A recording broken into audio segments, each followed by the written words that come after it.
Can you please tell me your name and a little bit of background info about yourself? My name is Joel Meadows. I've been involved with comics for a long time. We started our magazine Tripwire, which turned into a website back in 1992. And I'm also involved over the last 2 years of the Portsmouth Comic Con, which ran in 2018 and 2019. And so, can you tell me a little bit about your first experience with fandom or participatory culture? How old were you? What was it like?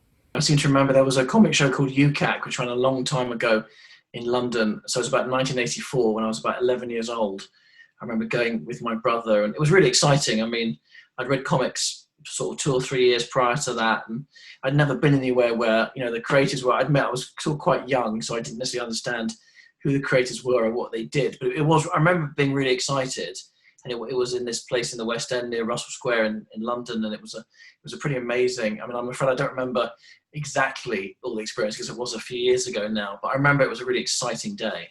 And so, when did you go to your first real sort of sci-fi or fantasy convention, like a comic convention? What were your initial feelings before you attended? Were you excited? Were you a little bit nervous? Because it is quite a daunting experience because, it's a whole world of people that you've never met before, all going for the same purpose. Yes, it was a little bit exciting and also was a little bit nerve-wracking. I was only a little kid at the time, and it was it did feel odd. But I mean, they weren't as big then. Back then they were just purely dedicated to comics. You didn't really have TV people there, and it was a lot smaller. But as a kind of young kid, I'd been going to comic marts, like the Westminster Comic Mart when I was a kid. So I'd been to things a little bit similar, but convention obviously has creators there, so it's slightly different. So yeah, I was a little bit kind of excited, a little bit scared at the same time. So you've obviously been to quite a few conventions. Can you name a few that you've been to? I went to San Diego from 99 to 2010, and then I stopped because it got very, very expensive. I've been to the New York Comic Show from when it started in 2006 on and off, or not quite every year. I've missed a few years, but I've been probably at least sort of 9 or 10 times to that. Been to the lakes up in Kendall, been to Thought Bubble just the once, been to Emerald City, which is in Seattle, twice, Baltimore Comic Con, that was a few years ago. So I've never counted how many shows I've actually been to. It's a hell of a lot. And so do you have a favourite or one that sticks out from the rest from all the ones that you've been to? I mean, I guess if I had to pick one, back in 2008, we had a book out on comic artists called Studio Space, and we were set up with Image, who published it. So we had a space on the Image table at San Diego, and that was amazing. And also at the Bristol Comic Show, which I also used to go to, we had a couple of people signing on, Walt Simonson and Dave Gibbons signing on our table because they were in the book. So that was really exciting. So I guess 2008 was a pretty amazing year. No, that's so cool. I mean, I'm so jealous of how many events that you've been to because I've been to like 2 and they're both a little bit pathetic. So you're like blowing me out the water here, Joel. On the subject of money, cons can be quite an expensive luxury for those that attend. Is it a gratifying experience when you get to meet a star up close or you get a direct experience with them at a closer level? And I admit my experience is a little bit different because some of the people I see them sort of from the press side of things. So I'd see them at a round table or kind of sort of behind the curtains, if you like. So I think it really depends. I mean, it is expensive. I know to get things like autographs are very, very expensive, and even having those photos taken, with the guests, it is a lot of money. I don't know. I mean, I guess, for people who have been fans of either their film or their TV show for years, it is gratifying to meet them and for them to give them a little bit of their time, to actually be in the same room or even behind the same table as them. I guess it is quite a sort of special thing to happen if you've been watching, their TV show since you were a kid and you get to meet them, or you've been, seeing their films for years. So, it is something which I guess is quite unique.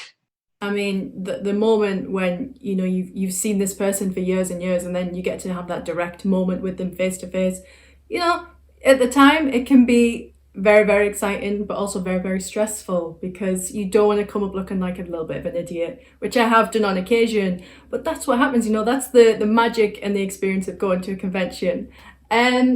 So you've obviously run a couple of events yourself. What was that transition like going from a fan who attended them to actually becoming someone who's completely involved in the organisation and management of them? It was very different. I mean, I've been going to a lot of shows as press, and for a number of years. But when we moved over to work on the first comic show in 2018, it was a very different thing. You realize you're wrangling a lot of different people, you're dealing with a lot of different people. So, it is stressful. There's no question. You're trying to make sure that people meet deadlines, and people agree to come to the show, to make sure that they stick to it, and then making other people aware. So there's a lot.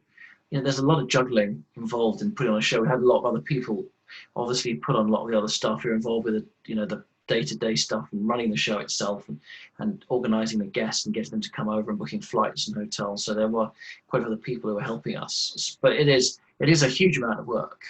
Can you tell me like some of the guests that you had at your events? I'm just being quite nosy and just want to know who you guys had. I mean, the comic people we had Walt Simonson, who I've known for quite a few years. I interviewed him for this second book I did on comic artists in their studios. We had him. We had Will Simpson last year, worked on Game of Thrones, used to work on 2000 AD. We had a hell of a lot. I mean, the first year of Portsmouth, we had something like 20 American guests, so we had a lot to wrangle, and quite a few European, and we had slightly less for the second year. We had Liam Sharp, who's UK, he's born in the UK, but he's based in the States. We had Roy Thomas, who was, a major Marvel writer, back in the 60s and 70s. And so we had a lot of guests. We had a lot of people, to deal with, a lot of people to juggle. But, it's what you have to do, obviously, for putting a show, and you have to try and think about a cross-section of people to get there, because you don't want to just have, one kind of guest. And how did it feel observing the event from an organiser's perspective? Because it must have been a cool, fulfilling moment to go from a fan yourself to watching other fans getting those moments that you had. Quite different. I mean, I've had a slightly odd time because I went from being a fan, to covering, these people as a member of the press and as a journalist. So, my experience has been slightly different, but it was nice. It was really gratifying to see people come up to talk to people whose work they'd admired for years, and get the chance to speak to them and to engage with them and have a few minutes with them. It was actually very nice. It was nice that we felt like that we made that happen. So I have to say that was a really nice thing, actually. I mean, you just see people's faces light up, and it is so magical because, even though you're paying a lot of money, you don't get that anywhere else, and you're not going to have that experience again unless you decide to go meet them again, which why not? Why not do that? And so coronavirus has had or is still having a massive impact on the convention industry. Did you have any plans to attend any events this year? Yes, actually, I was planning. I normally go to New York, and obviously that went virtual. I was thinking about doing Thought Bubble again. That's gone virtual, and Lake. So it has, I can't deny it's had a huge impact, because normally I like to travel. Like before the Lakes, I like to go around with my camera. So I like to stop off at places, and again, New York. So yeah, it's had a huge impact on this year. And so one solution that some companies are choosing to take is to run online or virtual events. What do you think about this? Do you think it's fair or effective to run the events this way, even though the experience is completely different? It's a decent stopgap, because obviously these companies, the whole world's turned upside down, and they've got to think about other ways to do it. So I appreciate it's a kind of decent temporary measure, but it can't replace the experience of going into a convention hall and actually walking around and talking to people, and because it doesn't have the social aspect. So I think it's completely understandable, and I think it's a great idea in the short term, but I'm confident the shows will be back. So I think this will be the odd year that everyone remembers, when no one went anywhere and they just sat in their bedroom and sort of looked at these things on their computer screen or on their tablet or whatever. But so, as I said, I completely understand why they've done it, and it's not bad. It doesn't quite replicate the same experience of actually going into a convention centre or a hall.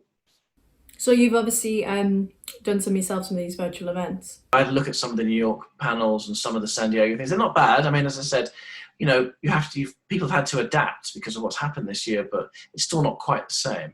To finish, do you think that the convention industry will be able to recover from COVID? What does the future hold for the convention industry? Obviously, they've had an incredibly challenging year, but I do think they will come back, for the main reason that it's not the same. You're not getting the same experience, and people like to socialise. They like to hang out with people who have the same interests as them, and to meet the people who creates the content, the TV, the film that they watch, and the comics that they read, and the books that they read, the anime that they watch. So it will come back. I mean, obviously it's going to take a few more months, but things like the vaccine look very encouraging. So I think that by the second half of next year, things will be back to to kind of a more normal situation. So we will be having shows again from sort of like July onwards. This is my hope, and I think it's going to bear it out as well. So, as I said, it's not the same having the virtual shows. I can understand why they've done it, but it's not the same. So they'll be back. Conventions will be back, and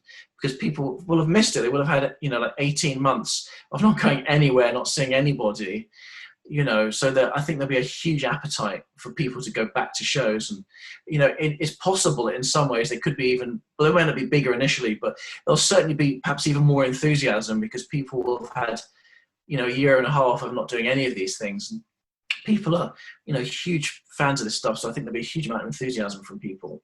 Obviously, when these events return, I've no doubt that people will just be spending even more. I'm confident they'll be big. There'll be loads of people, and as I said, people have missed it because it's been a major part of their lives for years, and not being able to do it, they've got this kind of pent up, not quite frustration, but just, you know, there's all this stuff they want to express their enthusiasm, and you know, this is the way they've been doing it, and I'm confident they'll go back to doing it as well.